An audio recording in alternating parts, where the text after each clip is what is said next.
In the landscape of horror remakes, few stand as tall or as viscerally slimy as Chuck Russell's 1988 reimagining of the Blob.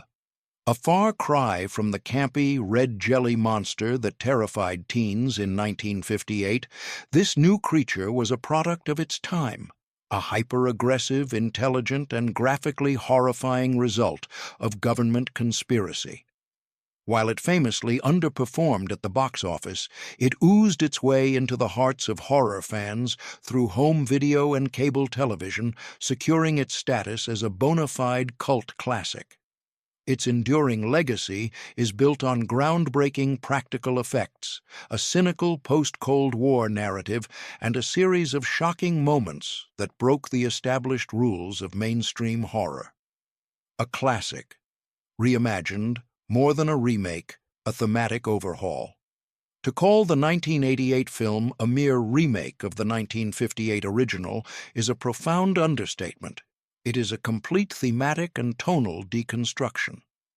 The 1958 film, starring a young Steve McQueen, was a product of its time, a quintessential piece of Cold War paranoia where the amorphous, creeping red monster served as a perfect, if unsubtle, metaphor for the perceived threat of communism.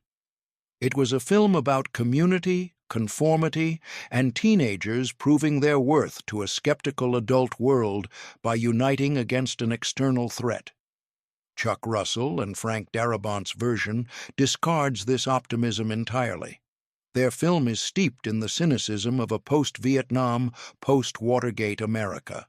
The threat is no longer external and alien, it is internal, homegrown, and a direct result of the government's moral bankruptcy. This shift turns the story from a simple monster movie into a sharp political allegory, reflecting a deep-seated 80s anxiety about scientific overreach and shadowy government projects operating beyond public accountability. The Blob is no longer a mysterious other, it is a sin of our own creation, come home to roost. 2. The visionary follow-up of a dream, Warriors director Chuck Russell came to the Blob armed with immense credibility within the horror genre, having just co-written and directed the blockbuster hit A Nightmare on Elm Street 3 Dream Warriors, 1987. That film single-handedly resurrected the franchise by injecting it with a dose of surreal imagination, dark fantasy, and compelling character arcs. Russell proved he could orchestrate complex, visually stunning set pieces that were both terrifying and narratively meaningful. He brought this exact sensibility to the Blob. He was uninterested in replicating the slow, oozing jello monster of the 50s. He envisioned a creature that was a character in itself, a dynamic, hyper-aggressive predator. His direction focused on giving the Blob a sense of purpose and terrifying speed, using whip pans and fluid camera movements to track its attacks. He wanted to elevate the B-movie premise with A-list execution, blending relentless action with state-of-the-art horror effects to create a breathless, visceral experience unlike any monster movie that had come before. 3. The gruesome, intelligent pen of a pre-fame Frank Darabont.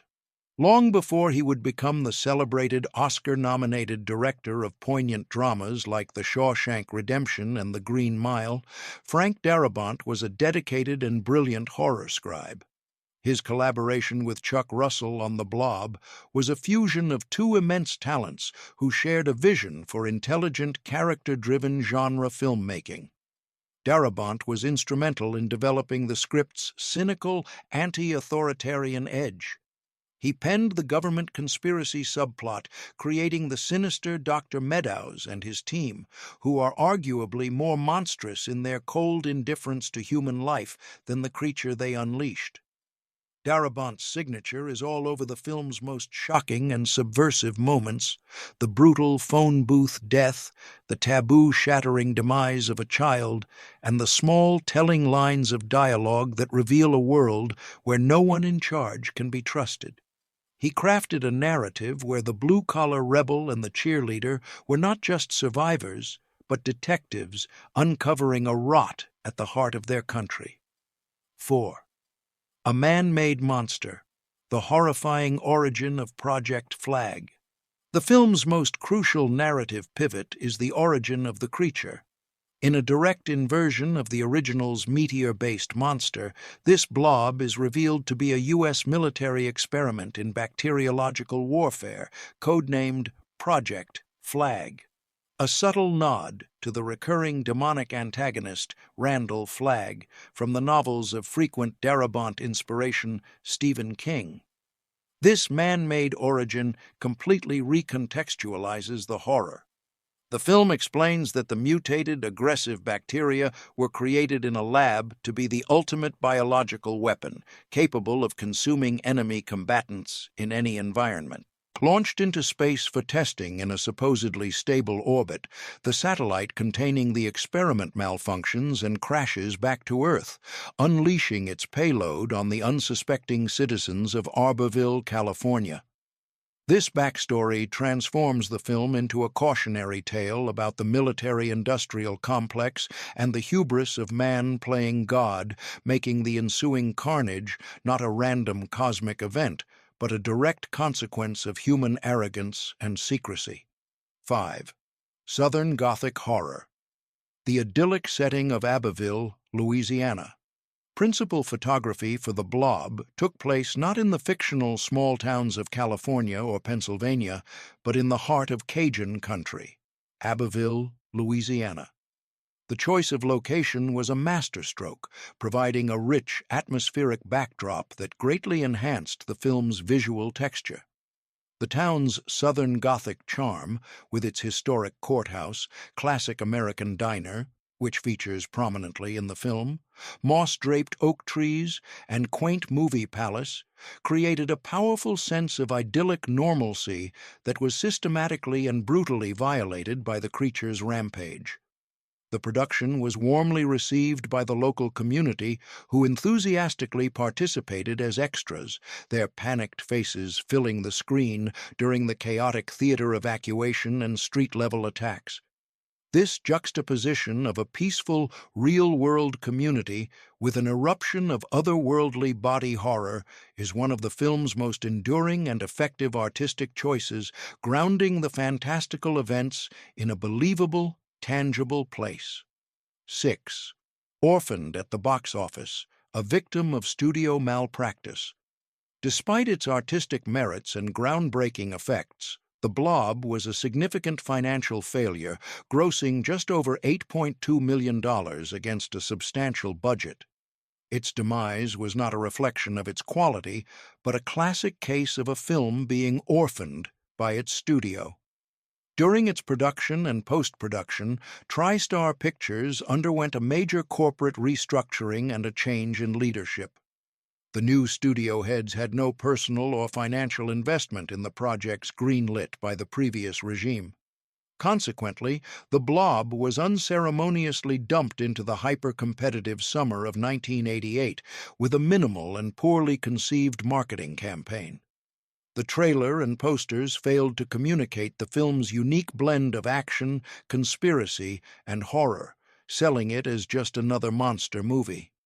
It was released with little fanfare and was quickly devoured by massive blockbusters, becoming a casualty of boardroom politics rather than audience rejection. 7. Resurrection by VHS, The Genesis of a Cult. Following. The true story of The Blob's success begins where its theatrical story ends, on the shelves of video rental stores. The film's striking cover art, a terrified victim trapped within the creature's gelatinous form, was an irresistible lure for horror fans. At home, audiences could finally appreciate the film on its own terms, free from the box office noise. They discovered a relentless, intelligent, and visually stunning masterpiece. Cable television, particularly channels like HBO and USA Network, played a crucial role, frequently broadcasting the film uncut and allowing its spectacular R-rated gore to be seen in its full glory. Word of mouth spread like wildfire through the horror community. Fanzines like Fangoria championed its incredible practical effects, and over the years, this grassroots movement led to a complete critical reappraisal, transforming the film from a forgotten flop into a revered and essential cult classic. 8. The mullet as character statement. Crafting. Brian Flagg's look. In the 1980s, a hairstyle could be a mission statement, and Brian Flagg's magnificent mullet was no exception. It was an essential piece of character design, a visual shorthand that instantly defined him as the polar opposite of the clean-cut, all-American hero played by Steve McQueen in the original. To achieve the perfect business in the front, party in the back look, actor Kevin Dillon was fitted with hair extensions, much to his chagrin. Director Chuck Russell has stated in interviews and commentaries that Dillon was never a fan of the hairpiece and complained about it frequently. However, the choice was crucial. The mullet, combined with his leather jacket, motorcycle, and defiant attitude, immediately branded Flagg as an anti-authoritarian outsider, the exact kind of person who would be skeptical of official stories and resilient enough to fight back when the established order failed. 9. A real-life prom date that fueled on-screen tragedy. The poignant chemistry between Shawnee Smith's cheerleader Meg Penny and Donovan Leitch's football star Paul Taylor feels incredibly naturalistic in the film's opening scenes, and for good reason. In a charming case of life imitating art, the two actors had a genuine off-screen history. They both attended Hollywood High School and were friends, and in a detail that seems scripted, they had actually attended their own senior prom together as a couple. This pre-existing friendship lent an effortless authenticity to their on-screen date, making their interactions feel warm and familiar. This foundation makes the sudden, horrific violence of Paul's death even more impactful. The audience feels the loss of a genuine connection, which immediately grounds Meg's trauma and fuels her narrative arc for the rest of the film. 10. A Son's Respect. Why Chad McQueen Declined His Father's Mantle. In a casting move that would have been a publicist's dream, the lead role of the rebellious Brian Flagg was first offered to Chad McQueen. He was not only a working actor, but also the son of Steve McQueen, the star of the original 1958 film. It was a symbolic passing of the torch. However, Chad wisely and respectfully turned down the part. He was in the process of building his own career and understood the immense, impossible weight of expectation that would come with starring in a remake of his father's breakout film. Fearing that his performance would be endlessly and perhaps unfavorably compared to his legendary father's, he made the difficult decision to step aside, showing a profound respect for the legacy of the original film and the iconic status of its star. 11. The crucial chemistry that won the roles. The casting process for Meg and Brian was extensive, with several notable actors in contention. Terry Hatcher, who would later achieve global fame, was a strong candidate for the role of Meg Penny, while the then-popular Richard Grieco was considered for Brian Flagg. According to Chuck Russell, the decision ultimately came down to a chemistry read. When Kevin Dillon and Shawnee Smith were paired together in an audition, the dynamic was electric and immediate. Russell saw the perfect blend of Dillon's rebellious, anti-establishment energy and Smith's portrayal of a seemingly perfect girl next door who possessed a deep well of inner strength and resilience. He knew this specific combustible chemistry was the engine that would drive the film, and he cast them on the spot. 12. The Unlikely Franchise. Link, Del Close, Improv guru, and Blob veteran. The legendary Del Close, a titan of improvisational theater who mentored generations of comedic geniuses like Bill Murray, John Belushi, and Chris Farley, delivers a powerful and unhinged performance as Reverend Meeker, the town's tormented preacher who comes to see the Blob as a divine instrument of apocalyptic judgment.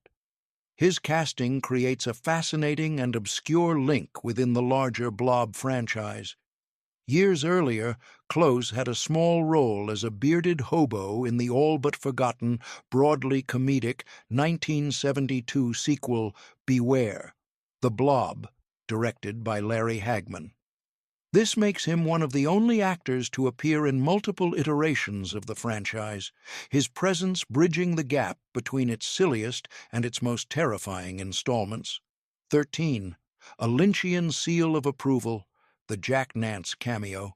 For a fleeting but memorable moment, the film gets a stamp of approval from the world of avant-garde cinema with a cameo by the iconic cult actor Jack Nance. Best known for his unforgettable lead performance as the tormented Henry Spencer in David Lynch's surrealist masterpiece, Eraserhead, Nance appears as the country doctor who makes the first fatal attempt to treat the old man who has the blob attached to his hand. Nance's presence is a deliberate wink to genre-savvy film buffs. His association with Lynch's strange and unsettling vision of Americana immediately signals that The Blob is not a standard by-the-numbers monster movie, but a film operating on a weirder, more subversive wavelength. 14. A Chainsaw Star's claustrophobic meltdown, horror royalty. Bill Moseley, forever seared into the minds of fans as the manic Chop Top in the Texas Chainsaw Massacre 2, has a small but spectacularly gruesome role in the film's terrifying sewer sequence.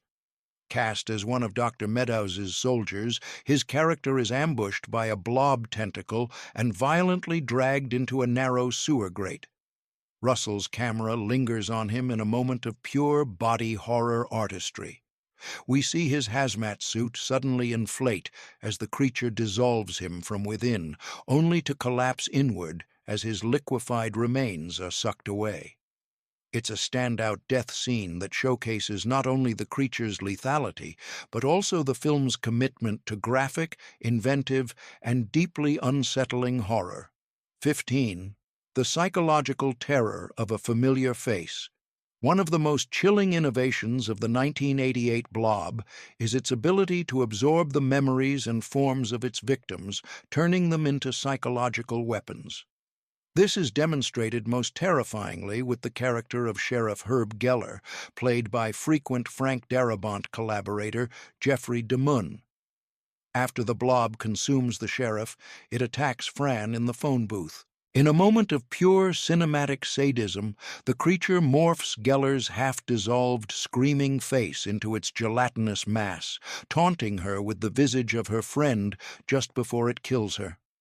This act elevates the Blob from a mere eating machine to an intelligent, cunning predator that seems to take pleasure in the terror it inflicts, adding a disturbing layer of psychological cruelty to its physical threat.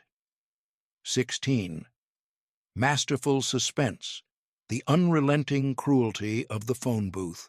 The death of the kind-hearted waitress Fran Hewitt, played by Oscar nominee Candy Clark, is a landmark sequence in 80s horror and a masterclass in suspense.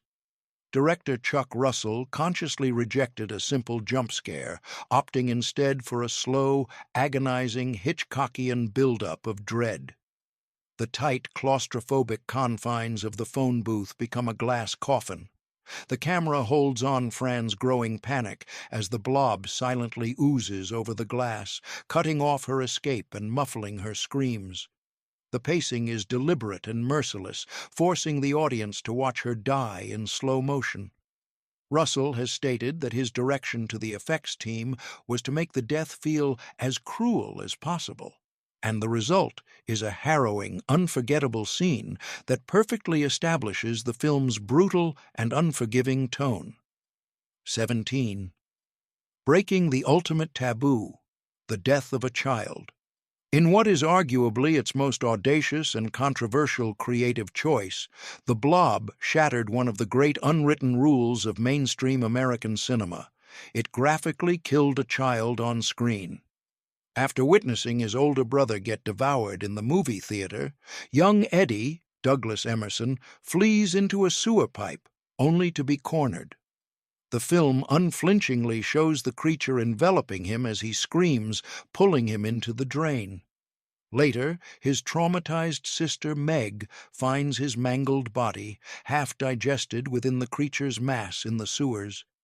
Even in the gory landscape of 80s horror, where franchises like Friday the 13th racked up huge body counts, killing a child so explicitly was almost unheard of. This moment was a shocking declaration of the film's nihilistic intent. No one is safe, and innocence is no defense against the horror. 18. A practical effects. Triumph. The science of the slime. The incredible, tangible horror of the Blob was achieved entirely through practical effects, orchestrated by the brilliant Tony Gardner and his special makeup effects crew. With CGI still in its infancy, the team relied on chemistry, puppetry, and raw ingenuity. The creature's primary substance was a mixture of methocel, a slime powder, and various other components to give it the right viscosity and texture. For many scenes, the Blob was a massive quilt made of durable silk bags, each filled with this slime, allowing for internal movement that made it look like a pulsating sack of organs. An army of puppeteers would operate the creature from below the sets or from behind walls, pushing, pulling, and manipulating its form to create its terrifyingly fluid and aggressive movements. It was a physically demanding, messy, and monumental undertaking. 19. A resolute stand against CGI. While 1988 did see nascent CGI in films like Willow, the technology was expensive, time-consuming, and not yet capable of producing the photorealistic organic texture the filmmakers wanted. Chuck Russell and Tony Gardner made the conscious and crucial decision to commit fully to practical in-camera effects. They believed that having a physical, tangible creature on set, one that could genuinely interact with the actors, cast shadows, and drip slime on the floor, would be infinitely more convincing and terrifying than any computer-generated image of the era. This commitment to tactile reality is the primary reason the film's effects have aged so remarkably well, retaining a visceral, weighty presence that modern CGI often struggles to replicate. 20. A predator that hunts, the creature's cunning intelligence. A key element that distinguishes the 1988 Blob is its undeniable intelligence. This is not the slow, mindless, world-consuming amoeba from the original film. This is a cunning and tactical predator. It displays sophisticated hunting strategies throughout the narrative. In the movie theater, it first moves to seal the exits before launching its main assault on the panicked crowd. In the sewers, it cleverly uses a piece of itself as a tentacle-like lure, dangling it to attract a soldier's attention before ambushing him from above.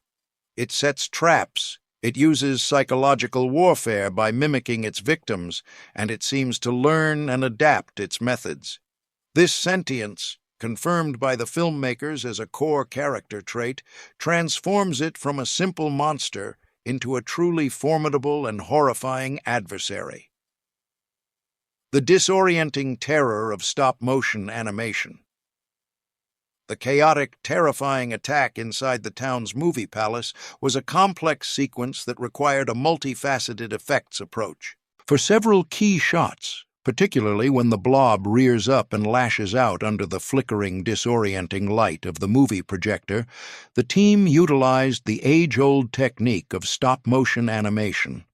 This method, while painstaking, allowed them to give the creature a jerky, unnatural, and otherworldly quality of movement that would have been impossible to achieve with live-action puppetry. Animating the creature frame by frame under the simulated strobe light created a uniquely jarring and nightmarish effect, perfectly complementing the chaos and panic of the scene. The animation process for these brief but iconic shots was incredibly labor-intensive, reportedly taking 2 full weeks to complete. 22nd. On-set ingenuity, the simplicity of real acid. In a testament to the raw, often dangerous ingenuity of old-school practical effects, one of the film's most convincing shots was achieved with a simple chemistry experiment. The scene required a droplet from the Blob to fall onto a table, burning a smoking hole clean through it. Instead of designing a complex mechanical rig, the prop department constructed the wooden table out of painted styrofoam.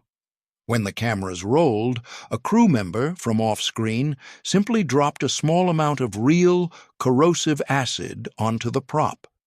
The acid instantly and realistically dissolved the styrofoam, creating a perfectly convincing burning and smoking effect in a single take. It was a simple, effective, and beautifully practical solution. 23rd, eliciting authentic terror. The surprise of Paul's arm. The shocking moment when Paul Taylor's arm is brutally torn from his body is one of the film's most effective jump scares, and the terrified reaction from actress Shawnee Smith is completely genuine. To achieve the effect, actor Donovan Leitch was secured to a mechanicals-led rig just out of frame, with a prosthetic arm filled with gore attached to his body via a quick-release mechanism. To capture a raw, unfeigned look of horror from Smith, the effects crew and director conspired to trigger the stunt a split second before she was told they would. Her blood-curdling scream and the look of pure shock on her face were her authentic reaction to the sudden, violent gag, a classic filmmaking trick that yielded a moment of perfect, unscripted terror. The actor's ordeal, Del Close's grueling makeup transformation. The physical transformation of Reverend Meeker into a disfigured apocalyptic prophet is central to the film's third act, and it required immense dedication from both actor Del Close and the makeup effects team. The process of turning him into a burn victim was an ordeal. According to a detailed report in Fangoria magazine, the initial makeup for his fresh, severe burns, a grotesque landscape of melted flesh and exposed tissue, took a grueling 5.5 hours to apply. For the subsequent scenes depicting his healed but horribly scarred and misshapen face, the process was even longer and more complex, taking a staggering 7.5 hours in the makeup chair. This marathon commitment was essential to creating the character's terrifying and tragic visual arc. 25. More than gore, the pervasive influence of Alfred Hitchcock. While the film is celebrated for its gore, its horror is built on a foundation of classic suspense, heavily influenced by the techniques of Alfred Hitchcock. Russell and Darabont understood that true terror comes from anticipation, not just the final shock. This Hitchcockian philosophy is evident throughout the film. Beyond the masterful phone booth sequence, it can be seen in the slow, dreadful reveal of the hobo's body in the doctor's office, in the tense sequence where Meg and her little brother hide from the creature in the diner's pantry, their presence nearly given away by a rattling shelf, and in the overall pacing, which prioritizes building a palpable atmosphere of dread over a constant barrage of cheap scares. 26. A Darabont signature. The Stephen King connection. As the man who would go on to become the definitive cinematic interpreter of Stephen King's work, Frank Darabont infused the script of The Blob with the author's spirit. The entire narrative framework feels like a King novel. A quintessential American small town is besieged by a terrifying force, forcing a cast of everyday archetypes, the rebel, the cheerleader, the sheriff, the preacher, to confront an evil that overwhelms the established order. The most direct homage is the movie playing at the local cinema, a cheesy slasher film titled Garden Tool Massacre, a perfect parody of the Friday the 13th style franchises that King himself often referenced and critiqued in his own work. 27. The Secrets of the Novelization, a glimpse into the Blob's mind. Like many major films of the era, The Blob received a tie-in novelization written by David Bischoff.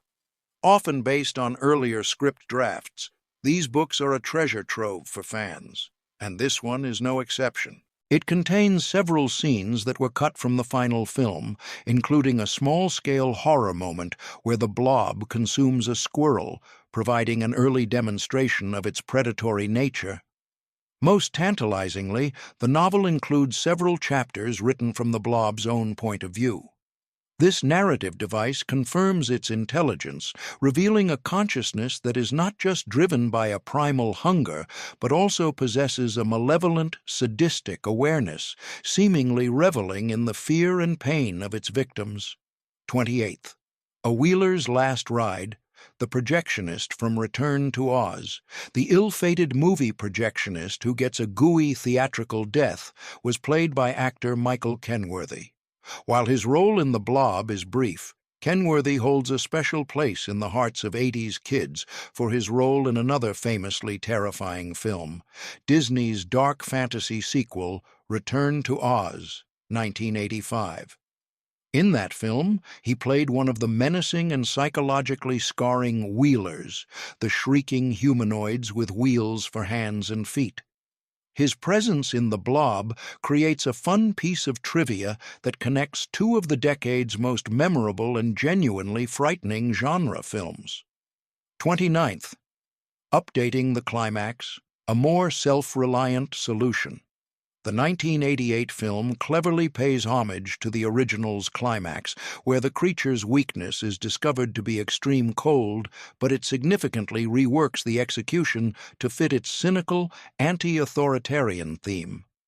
In the 1958 version, the U.S. military heroically steps in, using their vast resources to transport the frozen blob to the Arctic. In the remake, the military, led by the villainous Doctor Meadows, is the problem. Therefore, the heroes must save themselves. Their solution is improvised and grounded.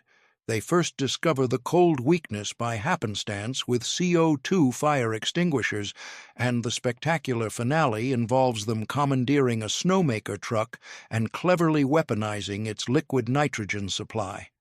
It's a climax that champions civilian ingenuity over institutional power. The 30th. The ultimate validation, celebrated by the original's Blobfest. Perhaps the greatest testament to the 1988 remake's enduring quality and legacy is its full-throated acceptance by the very community dedicated to celebrating the original.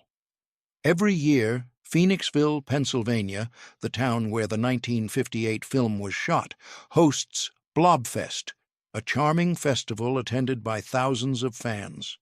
While the centerpiece is always the original classic, the festival has long since embraced the 1988 version, regularly screening it to appreciative crowds. The remake is no longer seen as a rival or a cheap knockoff, but as a worthy and brilliant companion piece. This celebration is the ultimate validation, proving that Russell's film has successfully carved out its own iconic space and is now honored alongside the classic that inspired it. Chuck Russell's The Blob is the ultimate cinematic survivor. It crawled from the wreckage of a box-office disaster to become a titan in the pantheon of cult classics, its influence growing with each passing year. It remains a masterclass in practical terror, a showcase of unflinching brutality, and a perfect time capsule of late Cold War paranoia. The film did not simply remake a 1950s classic. It unleashed a darker, smarter, and infinitely more vicious cousin upon an unsuspecting world. Its legacy is cemented not just in its groundbreaking slime and gore, but in its audacious spirit. It stands as definitive proof that a remake can transcend its source material, forging its own legendary identity to become a terrifying and beloved masterpiece in its own right, an unstoppable force in the history of horror.